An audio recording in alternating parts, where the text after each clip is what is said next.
اہلکار کارندے، کام کرنے والے، ملازم، مستعد آمادہ۔ کہیں آگ لگ جائے، سڑک پر کوئی حادثہ رونما واقع ہو جائے، کوئی کشتی دریا میں الٹ جائے، کنویں کی کھدائی کے دوران مزدور دب جائیں، کسی کو دل کا دورہ پڑ جائے یا کوئی اور ہنگامی صورتحال پیدا ہو جائے تو یہ نوجوان منٹوں میں جائے حادثہ پر پہنچ جاتے ہیں۔ اس پیراگراف میں یہ بتایا گیا ہے کہ اگر کسی نے ابتدائی طبی امداد کی تربیت حاصل کر رکھی ہو اور اس کے پاس وہ صندوقچہ یعنی فرسٹ ایڈ باکس والا ڈبہ بھی موجود ہو تو وہ فوری طور پر ابتدائی طبی امداد یعنی دے سکتا ہے متاثرہ فرد کو۔ اور آج کل حکومت نے ایک ادارہ بھی بنایا ہے جس ادارے کو 1122 کے نام سے جانا جاتا ہے، اور اس ادارے کے مقاصد یہی ہیں کہ متاثرہ شخص کو فوری طور پر ابتدائی طبی امداد دی جا سکے۔ اور اس کا نمبر بھی بتا دیا 1122 کے اہلکار۔ پھر آگے بتا دیا کہیں آگ لگ جائے، سڑک پر حادثہ ہو جائے، کشتی دریا میں الٹ جائے، کنویں کی کھدائی کے دوران مزدور دب جائیں یا دل کا دورہ پڑ جائے، ان تمام صورتحال میں یہ 1122 کے نوجوان ابتدائی طبی امداد فراہم کرنے کے لیے مستعد رہتے ہیں۔ اس محکمے کے اہلکاروں کے علاوہ ہر فرد کا فرض ہے کہ اسے ابتدائی طبی امداد کی چند ضروری باتوں کا پتہ ہو تاکہ ضرورت پڑنے پر وہ متاثرہ شخص کے لیے کچھ نہ کچھ کر سکے۔ اہلکاروں، کام کرنے والے، مثال کے طور پر یہ بات سب کو معلوم ہونی چاہیے کہ اگر سانپ کاٹ لے تو متاثرہ جگہ کو دل کی سطح سے نیچے رکھیں تاکہ زہر کی دل تک پہنچنے کی رفتار سست ہو جائے۔ رفتار سست کا مطلب آہستہ۔ زخمی جگہ سے 2 انچ اوپر رسی یا کپڑا باندھ دیں۔ جتنی جلد ممکن ہو متاثرہ فرد کو ہسپتال تک پہنچانے کی کوشش کریں۔ اس پیراگراف میں یہ بتایا گیا ہے کہ محکمے کے اہلکاروں کے علاوہ ہر فرد، یعنی جہاں ریسکیو کے نوجوان اس ابتدائی طبی امداد کے بارے میں ان کی تربیت ہوئی ہے، انہوں نے سیکھا ہے، تو وہیں پر ہر فرد کو چاہیے وہ ابتدائی طبی امداد کی چند ضروری باتوں کو جانے تاکہ بر وقت وہ ابتدائی طبی امداد فراہم کر سکے۔ تو اب یہاں پر ایک مثال دے کے سمجھا دی کہ یہ بات سب کو معلوم ہونی چاہیے کہ اگر سانپ کاٹ لے تو سانپ کے کاٹنے کے بعد ہمیں کیا کرنا چاہیے اور کیسے اس سے متاثرہ شخص کی ابتدائی طبی امداد اسے دی جا سکے تاکہ ابتدائی طبی امداد دینے کے بعد متاثرہ فرد کو ہسپتال تک آسانی کے ساتھ یعنی پہنچایا جا سکے۔ اسی طرح اگر کوئی شخص پانی میں ڈوب گیا ہو تو اسے پانی سے باہر نکال کر نبض دیکھی جائے۔ ڈوبنے والے شخص کے پیٹ میں پانی بھر جاتا ہے، اسے بر وقت نکالنا ضروری ہوتا ہے۔ اس مقصد کے لیے متاثرہ شخص کو الٹا لٹا کر اس کی پیٹھ کو تھپ تھپانا مناسب رہتا ہے۔ اس پیراگراف میں بتایا گیا ہے اگر کوئی شخص پانی میں ڈوب گیا ہو تو اس کو کیسے ابتدائی طبی امداد دی جائے گی۔ چھوٹے بچے ہر چیز کے ساتھ چھیڑ چھاڑ کرتے رہتے ہیں۔ بعض اوقات وہ بجلی کے پلگوں میں اپنی انگلیاں ٹھونس لیتے ہیں، انگلش میں پلگز۔ کبھی ایسا بھی ہوتا ہے کہ بجلی کے کسی ننگے تار سے ہمارا جسم چھو جاتا ہے جس سے ہمیں جھٹکا محسوس ہوتا ہے۔ کبھی یوں بھی ہوتا ہے کہ آدمی بجلی کے تار یا بجلی سے چلنے والی کسی مشین کے ساتھ چمٹ کر رہ جاتا ہے۔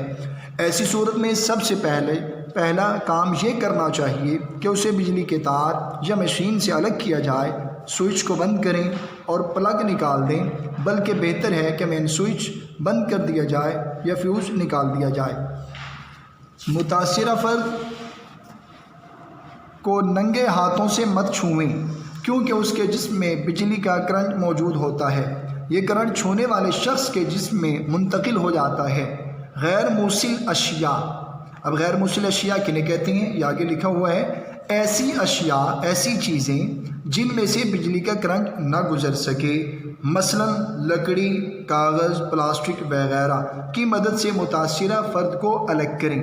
یہ خیال رکھا جائے کہ الگ کرتے وقت جس جگہ آپ کھڑے ہوں وہ گیلی نہ ہو، یعنی پانی نہ ہو، وہ خشک جگہ ہو۔ متاثرہ شخص کے اوپر کمبل ڈال دیں۔ اس کے بعد سب سے پہلے یہ دیکھیں کہ آیا نظام تنفس بحال ہے۔ نظام تنفس کا مطلب ہے سانس لینے کا نظام، بالا یعنی چل رہا ہے۔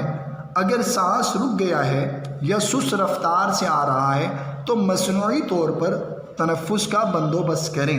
سست رفتار آہستہ رکاوٹ ہے، مصنوعی طور پر یعنی مصنوعی طور پر تنفس کا مطلب یہ ہے اس سے سانس کا جو بحالی ہے بندوبست انتظام کیا جائے، مصنوعی طور پر اس کا انتظام کیا جائے۔ باقی جسم کی نسبت سر کو نیچا رکھیں، متاثرہ شخص کو زیادہ ہلنے جلنے نہ دیں، کوئی لمحہ ضائع کیے بغیر قریبی ہسپتال میں پہنچانے کا بندوبست کریں۔ بندوبست کا مطلب انتظام۔ اس پیراگراف میں آپ نے سنا کہ اگر بچے چھیڑ چھاڑ کرتے ہیں، بعض اوقات بجلی کے پلگز میں انگلیاں ڈال لیتے ہیں، کبھی ایسا بھی ہوتا ہے کسی ننگے تار سے ہمارا جسم چھو جاتا ہے جس سے ہمیں جھٹکا لگتا ہے، تو ایسی صورتحال میں ہمیں کیا کرنا چاہیے، یہ طریقہ کار بتایا گیا ہے۔ سب سے پہلا کام یہ کریں، بجلی کے تار یا مشین سے الگ کیا جائے، سوئچ کو بند، پلگ نکال دیں، بلکہ بہتر یہ ہے مین سوئچ بند کریں یا فیوز نکال دیا جائے۔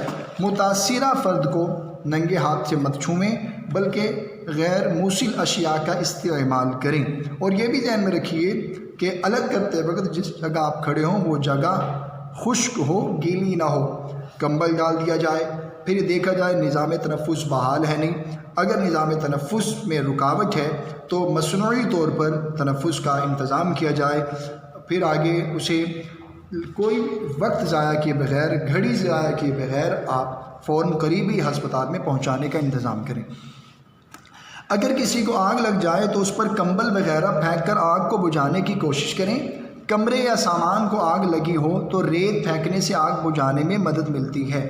آگ سے جھلس جانے والے حصوں پر مرہم وغیرہ لگائیں اور متاثرہ فرد کو ہسپتال پہنچائیں۔ جھلس جانا، جل جانا۔ اس پیراگراف میں یہ بتایا گیا ہے کہ اگر آگ لگ جائے تو پھر آپ نے کیا کرنا ہے اور کیسے اس متاثرہ شخص کی آپ مدد کر سکتے ہیں۔ مدد کرنے کے بعد پھر آپ نے متاثرہ فرد کو فی الفور ہسپتال پہنچانا ہے۔ گرمیوں کے موسم میں دھوپ میں سخت کام کرنے سے لو لگ جاتی ہے۔ عام طور پر لو لگ جانا کا مطلب گرم ہوائیں چلنا۔ عام طور پر بچے یا بڑی عمر کے لوگ اس کا شکار ہوتے ہیں۔ جسم پر پانی کی شدید کمی واقع ہو جاتی ہے۔ جسم کا درجہ حرارت 104 ڈگری فارن ہائٹ سے زیادہ بڑھ جاتا ہے۔ یہ فارن ہائٹ کا مطلب ہے درجہ حرارت کی پیمائش کی ایک قسم۔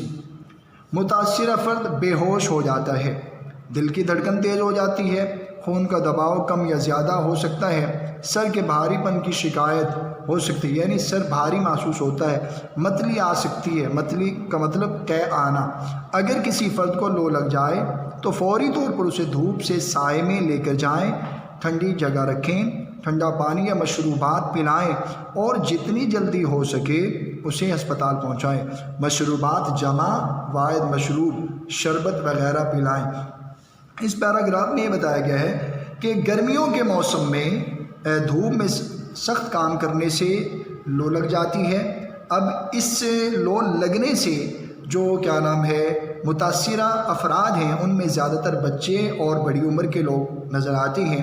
جسم میں پانی کی شدید کمی واقع ہو جاتی ہے، درجہ حرارت بڑھ جاتا ہے، بے ہوش، دھڑکن تیز، خون کا دباؤ کم یا زیادہ، سر کا بوجھل ہونا، قے کا آنا۔ تو ایسی صورتحال میں ہمیں کیا کرنا چاہیے کہ ٹھنڈی جگہ رکھیں، ٹھنڈا پانی پلائیں اور جتنی جلدی ہو سکے قریبی ہسپتال پہنچائیں۔ یاد رکھیں ان باتوں پر ہم سب کو عمل کرنا چاہیے۔ اگر ہمارے آس پاس کوئی شخص طبی امداد کا مستحق ہو تو ہمیں اس کی حد الوسع مدد کرنی چاہیے۔ مستحق کا مطلب حقدار، حد الوسع جہاں تک ہو سکے۔ ساتھ ہی ہمیں کوئی لمحہ ضائع کے بغیر ریسکیو 1122 پر فون کر کے انہیں مدد کے لیے طلب کرنا چاہیے۔ طلب کرنا معنی بلانا۔ امید ہے تمام طلباء سبق ابتدائی طبی امداد کے بارے میں جو آپ کو باتیں بتائی گئیں آپ سمجھ گئے ہوں گے۔ اسی طریقے سے آپ نے اس سبق کو ایک مرتبہ پڑھنا ہے۔ اب چلتے ہیں اس کے مشکل الفاظ کے معنی کی جانب۔ میں نے کچھ مشکل الفاظ کے معنی آپ کو بتائے بھی ہیں، تو آپ نے جو نوٹ بک پر لکھنی ہے وہ الفاظ معنی آپ کو دکھا رہا ہوں صفحہ نمبر 153 پر۔ یہ وہ مشکل الفاظ کے معنی ہیں جنہیں میں نے ہائی لائٹ کیا ہے۔ آپ ہائی لائٹ کیے گئے مشکل الفاظ کے معنی، انہی الفاظ کے معنی آپ نوٹ بک پر لکھیں گے اور لکھنے کے بعد آپ نے انہیں یاد بھی کرنا ہے۔